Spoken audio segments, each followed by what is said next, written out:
found in you.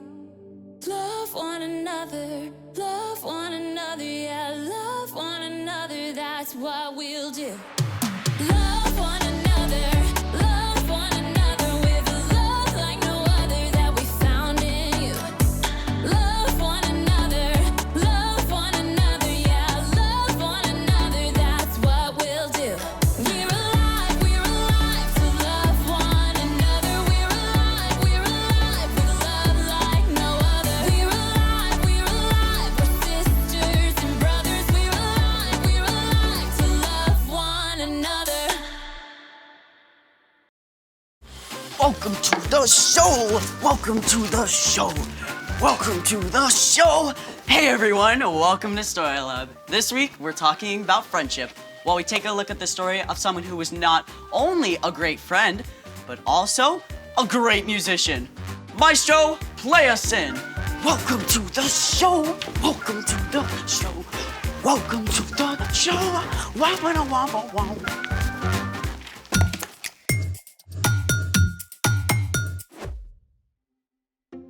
Hey, I'm Skyler. And I'm Sebastian. Sebastian, what's taking so long? Just a minute. Today, we're talking about friendship, which is using your words and actions to show others you care.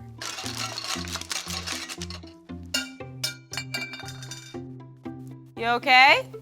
No worries. Normally, Sebastian and I would be out here together, but Sebastian promised he was putting together something really awesome and fun. Working on it. Just like how he promised he'd be out here to help me host. Sebastian, you better not be goofing off. I would never. How did that get back there? Sebastian! Okay. Ta-da! Sebastian has promised something awesome. Sebastian has delivered. That's your awesome surprise?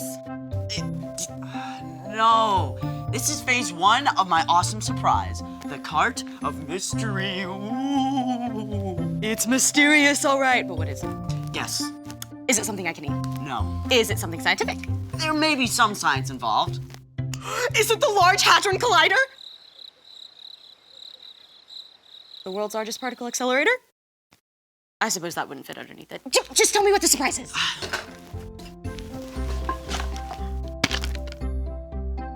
That's it? I know it doesn't look like much, but we gotta put it together first. Okay then, Let's make it! Assembly stations ready? Did you read the instructions? I gotta say, this does look kind of cool.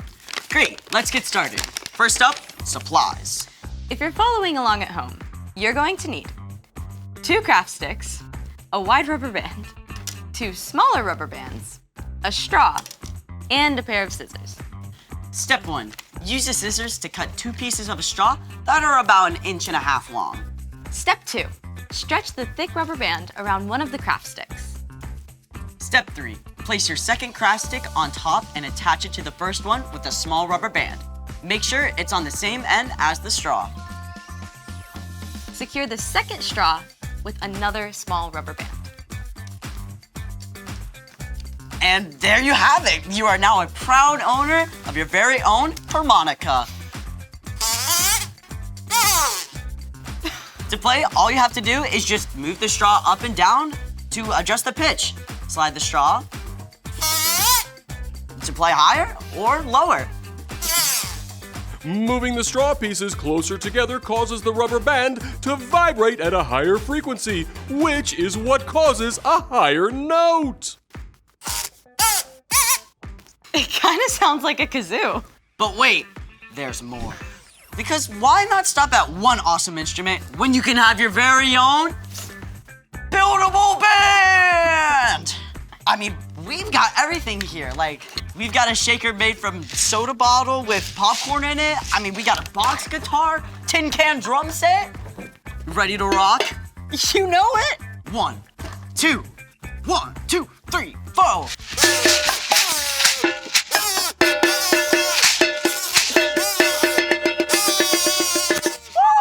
Thank you, StoryLab! Gotta say, you promised something awesome and fun, and you did not disappoint. I always keep my promises. Mostly.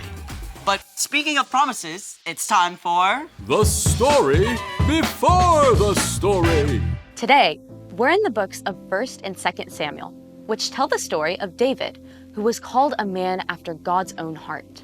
While David was still a boy, God chose a man named Saul to rule over Israel. But Saul didn't listen to God. So, God sent the prophet Samuel to anoint David as a sign that he would one day be king of Israel. Though David started out as a shepherd, he caught Saul's attention when he faced down a huge giant. After that, King Saul appointed David as both the leader of his armies and his personal musician. God blessed David, and he won many battles. The people loved him. David even became best friends with Saul's son, Jonathan. But the people loved David so much that Saul became jealous. He wanted to get rid of David. And that's where our story starts.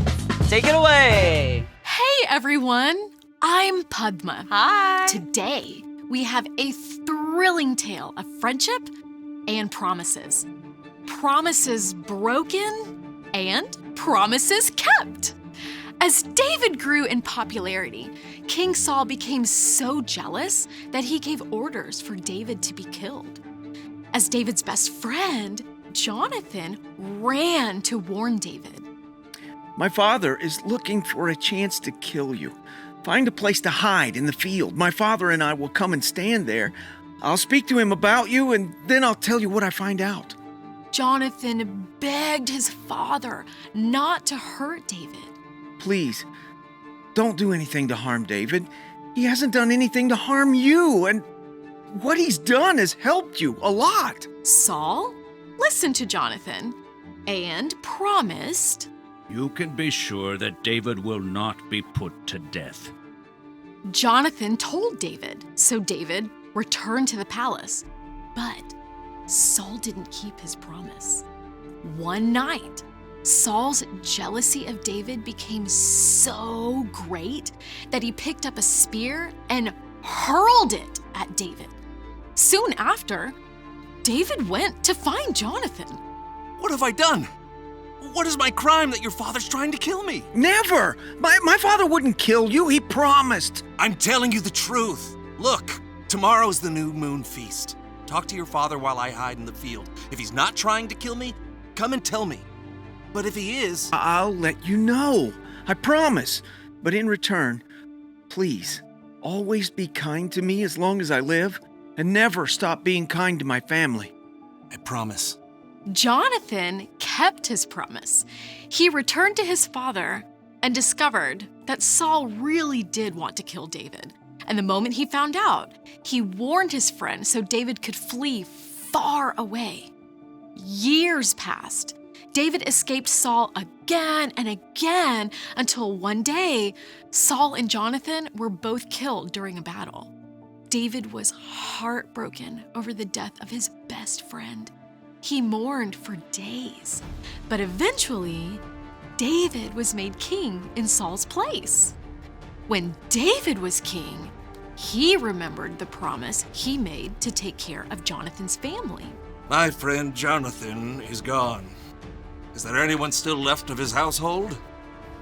God has been very kind to me, and I would like to be kind to that person as well. Jonathan's son Mephibosheth is still alive. He's unable to walk because of an injury he received as a child. Bring him here, so I can keep my promise to Jonathan and show him the Lord's kindness. David had Mephibosheth brought to the palace and welcomed him with open arms. Who am I that you should pay attention to me? Don't be afraid. You can be sure that I will be kind to you because of your father, Jonathan. I'll give you all the land that belonged to your grandfather, Saul, and I'll always provide whatever you need. Some people looked down on Mephibosheth because he couldn't walk, but David made Mephibosheth a permanent member of his royal household, keeping the promise he made to his friend Jonathan all those years before. The end. Okay, that was pretty epic. I know, right? So, what's our part in the story? Well, to start with, we can remember how God has always kept promises to us. God promised to send us a Savior, and then followed through by sending Jesus. And just as Jonathan and David kept their promises to each other, we can make sure to keep our promises to our friends as well. Keeping your promises helps build trust between you and your friends. It can help friendships grow. Right. Like, say you borrow a toy or a game from a friend and promise to give it back the next day. Make sure you don't accidentally leave it at home. Speaking of, here's the pen you lent me. Thanks. Or say you promise to let your friend pick the next game when you guys play together. Even if you really don't like the game your friend chooses, it's important to keep your promise and give them a turn. I think you've got it. See you next time. Bye. So here's the thing. Friends keep their promises. Can I promise you a musical outro? How about we just sing something instead? Yes! So long, farewell, auf Wiedersehen, good night. We hate to go, But that's our show, all right. And now it's time for us to say goodbye. Thanks for joining us in the StoryLab. See you next time.